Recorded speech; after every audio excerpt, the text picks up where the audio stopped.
guys, it's Danny. Today we are going to be playing with not an orchid, but a plant which is much more expensive than an orchid. It's one of those fancy, expensive plants that I got last year, and well, I almost killed because reasons.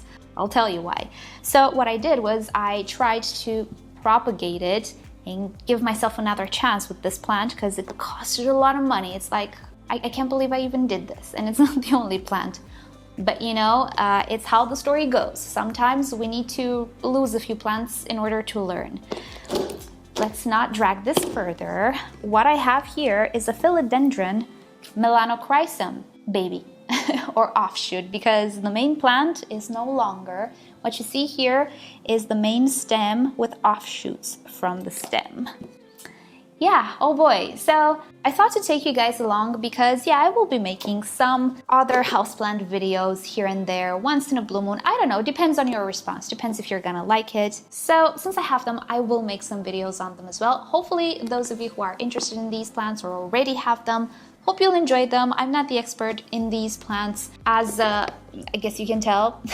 But you know, it is how it is. It's a learning curve, and no matter how much theory you have, when it comes to experience, that's a whole different story because we all live in very different environments and all of that. Anyway, long story short, let me just tell you how I managed to do this. So I got this little plant as a cutting. It wasn't big to begin with, but then what happened was I kept it in my home, which is not very humid. The plant room is actually much more humid than my home, so that didn't make it easier on me. With watering, I always kind of struggled because it's a thirsty plant, as I discovered. Much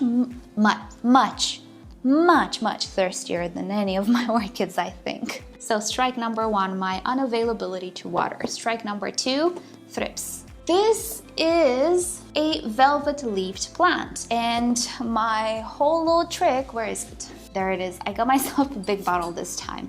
So my little trick with leaf shine doesn't work almost at all when it comes to velvet-leafed plants. So I had a thrip infestation. I tried to treat it. I failed. As I was saying, oils don't really work because they get absorbed pretty fast, and if you put too much oil on these types of plants, they absorb it. They don't react so well. So combine the two and you have an almost dead plant in my care. So what I did was I took the stem. It was a leafless stem. I put it into this little container. You can see with cocoa peat or cocoa coir and some bark chips, and hey presto, a little greenhouse, and I managed to wake up some of the grow nodes, and now I have little offshoots, which it is time to pot up separately. And this is exactly what we're going to do today. As you can see, one of the shoots is almost rotten, but it has a point here where it's still a little bit alive and it has a little growth. I'm gonna let it be, see what happens. But this, ooh, look at the little roots. We have a lot of roots. This one I want to pot separately. You're gonna see I'm gonna make a little bit of a glass dome above it with one of my cloches. It's gonna be fun. That is until I harden it to the outside air.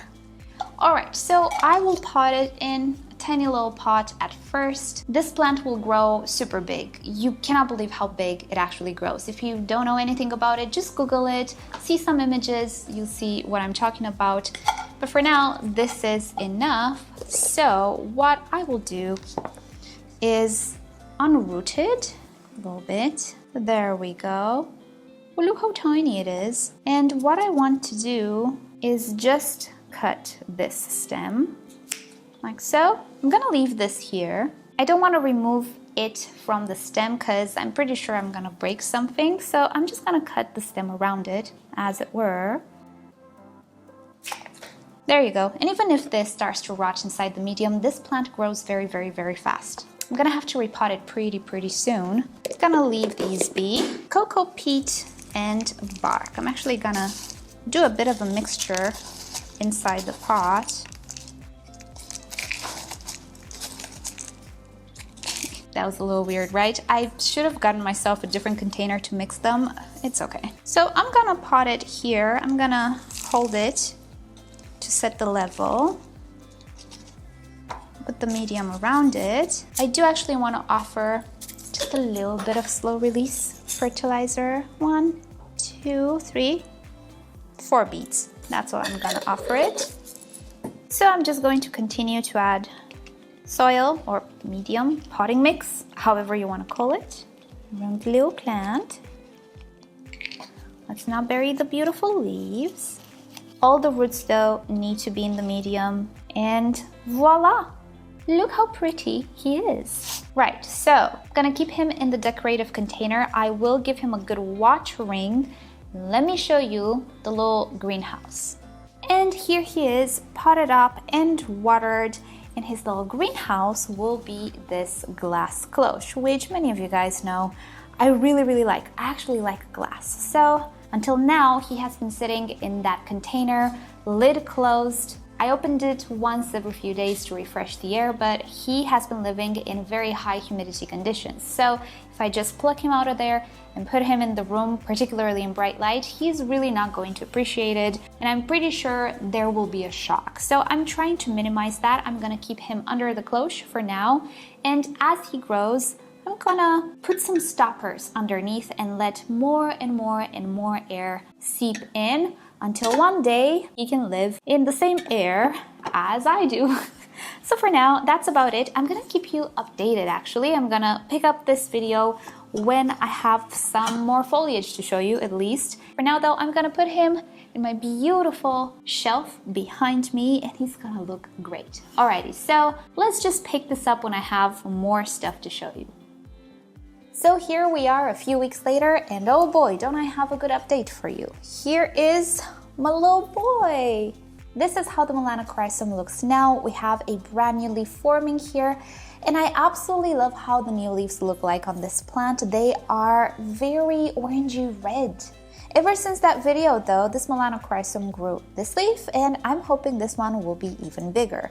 And I do believe he is quite well rooted. Oh, I do see, I'm gonna give you a close-up. I do see little roots at the bottom of it. So our little makeshift greenhouse absolutely worked, and the propagation through the stem again absolutely worked. Now before I show you where I'm gonna keep him, because a few things have happened, mainly that, I'm also gonna show you how a more mature melanochrysum looks like, because again, some things happened in the meantime. First, let's just address that food container and give you a few words about it. So if you remember last time, I had another offshoot on the same stem, which I still have. And of course, I'm gonna go about it in the exact same way. It grew a little bit more since last time, but you can see the growth rhythm is much slower here. Why? Because this container has no fertilizer. The other plant has been fertilized and obviously has more vigor, has resources to grow. This one doesn't. It's utilizing whatever's left in the stem, which is not much at this point. So when I give it some fertilizer, which I can do right here as well, somehow this is funny to Maya, it will start to grow faster. The reason why I did not fertilize this container was algae. I didn't want a lot of algae accumulating. Since this is a super high moisture environment, you can even have algae on the top of the container. So I only wanted to sprout, as it were. Also, if you ever consider to do something like this, like a humidity chamber, and you're gonna use medium, whatever type of medium you're gonna use, you'll see people will swear by leca, will swear by perlite. The truth is, it doesn't matter. So I used cocoa peat and bark because I had it pre-made here, and cocoa peat is very inexpensive. I have a lot of it. It's a very good medium. So you can use whatever type of medium you want to propagate these things. Don't be surprised if in the first week or two you're gonna have a whole lot of moldy situations going on here. It's absolutely normal. Once this thing ages a little bit and some bacteria start to really take over, which bacteria form because they're in the air and they're all around us, then you're gonna have a pretty non-moldy environment like this one. Obviously, if you have some pathogens in the air in your environment and the infestation gets worse and worse and doesn't get any better in 3 weeks, then yeah, you will have an issue and maybe you need to consider switching the medium. But initially, my stems had a little bit of mold. Here and there, I had a little bit of mold. That's absolutely fine. So sometimes you just gotta let things work in balance. That's what I wanted to tell you. You can't have mold in things of the sorts. It's usually okay. If it doesn't go away in 3 weeks and it gets worse and worse and worse, then yeah, consider switching it to something else. You will never know what the case is because each environment is different. So yeah, I don't have mold, you might. You don't know exactly what you have in your environment. Reason why all of these little hacks and tricks all of us here are advising you to try, they will not all work. And that's not because they're bad advice, it's because each environment is different. So that's besides the point, but just wanted to let you know with high humidity environments, you can get mold and sometimes it just goes away when everything balances out. So what are we gonna do about this melanochrysum? Well, in my previous video, I told you that I wanted to harden the plant off. So what I wanted to do was put some razors here, which can be anything. Could be this little box with magnets. You could put it here, hold this open like this, and you would still have some humidity, but not as much. And this is how you progressively harden off a plant.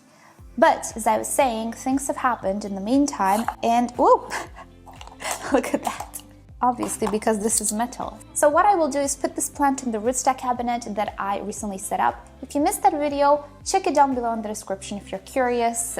It's what they call the IKEA greenhouse cabinet. One of them, there are multiple cabinets which can be customized like this. This is one of them. So let's go over there and show you where he's gonna live from now on.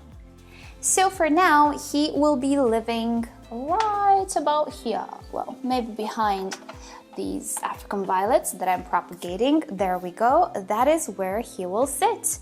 And as you can see, I do have a humidifier here. The humidity is around 70-something%. That's how I keep it here, which is a step down, of course, from the glass cloche, but it's not 30% humidity, so it will not be super shocked. Now, obviously, keeping the melanochrysum under glass all the time is not really viable because in the end it will grow and it will become a massive, massive plant, case in which no IKEA greenhouse cabinet will contain it. So I will have to adjust this plant to my ambiental humidity, which is not impossible. I can place a humidifier around it, again, which is absolutely doable, but I need to do this gradually if I want to have success and I don't want to have scorched leaves all of a sudden. So for now, I think we are okay. And let me just show you the big melanochrysum. He's there. That's an intermediary, let's say, stage for the melanochrysum. He will become ginormous, but again, I will have an even bigger plant room than this. Fingers crossed, hopefully. I'm planning it. I'm planning it a little bigger. So I will have space for him. I will keep both of them, of course. This one I got as a bonus plant on an order. Can you believe it?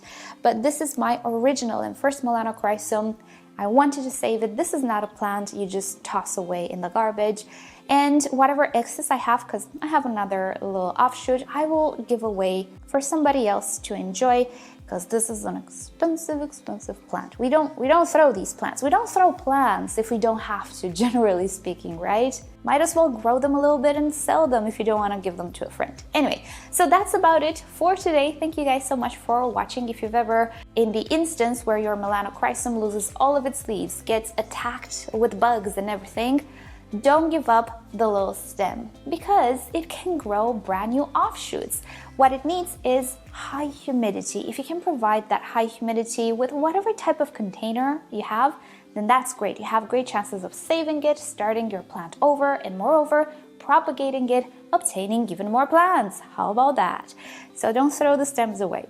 Alrighty then, time to end. Thank you again for watching. Hope this was useful and hope you've enjoyed hanging out with me today. Subscribe to my channel for more orchid videos, tutorials, experiments, updates, and other fun orchid subjects. If you wish to support the channel, do consider becoming a member or visit the merch store linked down below in the description. You can also follow me on Instagram and Facebook. It's always nice to stay in touch there as well. And with that said, I'll see you all next time. Bye!